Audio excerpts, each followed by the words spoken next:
स्वर्गीय मोहन डेलकर की आत्महत्या का मामला दिल्ली में गरमाया। कांग्रेस के राष्ट्रीय प्रवक्ता ने स्वर्गीय मोहन डेलकर की आत्महत्या के मामले में प्रशासक प्रफुल्ल पटेल पर हत्या का मामला दर्ज करने की रखी मांग।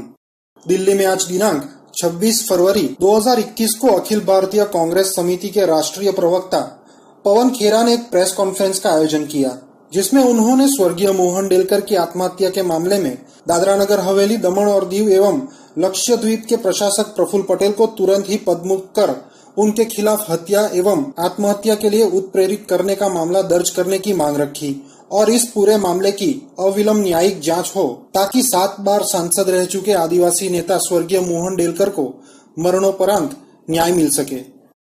दादरा नगर हवेली के 7 बार के सांसद मोहन भाई डेलकर, उनकी लाश मुंबई के एक होटल में प्राप्त हुई।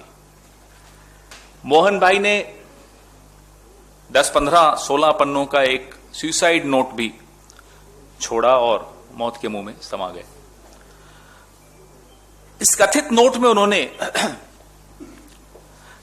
केंद्र शासित दादरा नगर के जो प्रशासक हैं, भाजपा नेता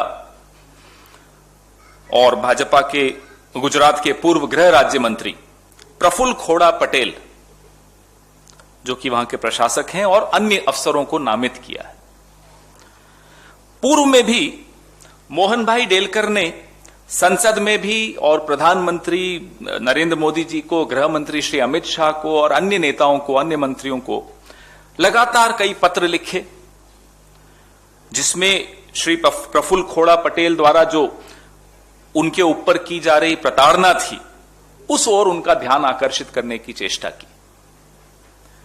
वीडियो के माध्यम से, जो अभी मैं थोड़ी देर में दिखाऊंगा आपको, मोहन भाई ने बताया कि कैसे अलग अलग तरीके से अफसर उनके खिलाफ, उनके कार्यकर्ताओं के खिलाफ अकारण ही कार्रवाई कर रहे थे। उनके अपने मेडिकल कॉलेज को ध्वस्त करने की कोशिश, आदिवासी भवन को गिराने की कोशिश, इनके समर्थकों की नौकरियां छीनने की कोशिश, ऐसे अनेक प्रकरण होते रहे, लगातार होते रहे। ये तमाम जो प्रताड़नाएं थी, वो प्रशासक श्री प्रफुल्ल खोड़ा पटेल के कथित इशारे पर मोहन भाई पिछले 1.5 सालों से, जब से वो 2019 का चुनाव निर्दलीय उम्मीदवार की हैसियत से जीते, तब से वो झेल रहे थे। प्रताड़ना का यह सिलसिला 2019 में शुरू हुआ। यह दर्शाता है कि किस तरह की राजनीतिक संस्कृति इस देश में फैलाई जा रही है। आप जब चुनाव हार जाते हो तो जीतने वाले को साम, दाम, दंड, भेद आदि से तोड़ने का शर्मनाक प्रयास करते हो, और एक बार नहीं अनेक बार आप ऐसा करते हुए पिछले कई सालों में पकड़े भी गए हो। यह जो प्रफुल्ल खोड़ा पटेल हैं, यह एक वक्त में हिम्मतनगर से विधायक रहे थे भारतीय जनता पार्टी के, और जब आपराधिक मामलों के चलते श्री अमित शाह को 2010 में बतौर गुजरात के गृह मंत्री इस्तीफा देना पड़ा था, तब इन्हीं प्रफुल्ल खोड़ा पटेल को नरेंद्र मोदी जी ने गुजरात का गृह राज्य मंत्री बनाया था। उसके बाद प्रफुल्ल खोड़ा पटेल विधानसभा चुनाव हार गए और 2016 में उन्हें दमन दीव व दादरा नगर हवेली का प्रशासक नियुक्त किया गया।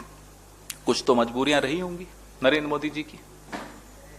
यूं ही मोदी जी सारी परंपराएं तोड़ते हुए जिस पद पर एक आईएएस अफसर को बैठाना था, वहां आपने एक राजनीतिक व्यक्ति को बैठाया, और ऐसा राजनीतिक व्यक्ति जो खुद बगल के गुजरात से आता हो। आखिर पूरा देश यह जानना चाहता है कि ऐसी मजबूरी क्या रही थी नरेंद्र मोदी जी की। ऐसे कौन से राज हैं प्रफुल्ल खोड़ा पटेल के पास, उस वक्त की गुजरात सरकार के, कि एक 7 बार का सांसद आपसे बार बार न्याय की भीख मांग रहा हो। संसद में खड़े होकर उसने न्याय की भीख मांगी, गुहार लगाई, आपको पत्र लिखकर उसने न्याय की भीख मांगी, आपने अनदेखा कर दिया, आपने अनसुना कर दिया, आपने कोई कार्रवाई नहीं की। आखिर में थक हार के उसने जान दे दी, लेकिन समझौता करने से इनकार किया। आप जो दबाव डाल रहे थे, आपके प्रशासक जो दबाव डाल रहे थे, वो उस दबाव में नहीं आया। उसने जान भी मुंबई में जाकर देना उचित समझा और उसने कहा कि मुझे न्याय यहीं मिल सकता है, मरणोपरांत तो कम से कम न्याय मिले। वो भी उसको उम्मीद नहीं थी कि कहीं और मिल सकता था, या गुजरात में मिल सकता था, या दादरा नगर हवेली में मिल सकता था। एक आदिवासी नेता जिसने मजदूरों के लिए, आदिवासियों के लिए, उनके अधिकारों के लिए ताउम्र लड़ाई लड़ी। हमारी पार्टी में भी वो थे, भारतीय जनता पार्टी में भी गए और फिर निर्दलीय जीत कराए। ऐसा किस तरह का मानसिक दबाव प्रशासक ने किसके इशारे पर उन पर डाला, यह भी पूरा देश, पूरी आदिवासी जनता जिसने उसको चुनकर भेजा मोहन भाई डेलकर को, वो सब जानना चाहते हैं। आप ये सोचिए कि एक सांसद के साथ ऐसा हुआ, 7 बार के सांसद के साथ अगर ऐसा हो सकता है कि प्रधानमंत्री के वहां गुहार लगा रहा है, गृह मंत्री के यहां गुहार लगा रहा है, लेकिन कहीं कोई सुनवाई नहीं, तो आप सोचिए कि आम आदमी के साथ इस देश में क्या होगा। क्या प्रधानमंत्री अपने निजी संबंधों को, अपनी मजबूरियों को नजरअंदाज करके न्याय संगत कदम उठाएंगे? हम यह मांग करते हैं कि दादरा नगर हवेली के प्रशासक श्री प्रफुल्ल खोड़ा पटेल को तुरंत पद मुक्त किया जाए एवं उनके खिलाफ हत्या एवं आत्महत्या के लिए उत्प्रेरित करने के मामला दर्ज किया जाए और इस पूरे मामले की अविलंब न्यायिक जांच हो, ताकि 7 बार के सांसद रहे वरिष्ठ आदिवासी नेता मोहन भाई डेलकर को कम से कम मरणोपरांत तो न्याय मिले। आप वीडियो दिखाएंगे अभी? सर, मैं आपका आभारी हूं कि आपने मुझे मेरे साथ स्थानीय प्रशासन के अधिकारियों द्वारा प्रताड़ित एवं अपमानित करने वाली अति गंभीर घटना के बारे में बोलने की अनुमति दी। महोदय, पिछले 4 महीनों में जो कोरोना महामारी का दौर था, उस समय कुछ अधिकारियों ने मुझे परेशान एवं बदनाम करने के इरादे से झूठे मुकदमे बनाने की कोशिश की तथा सांसद के नाते मेरी तमाम प्रवृत्तियां बाधित की गई, जिससे कोरोना जैसे महामारी में मुझे लोगों की मदद करने से रोका गया।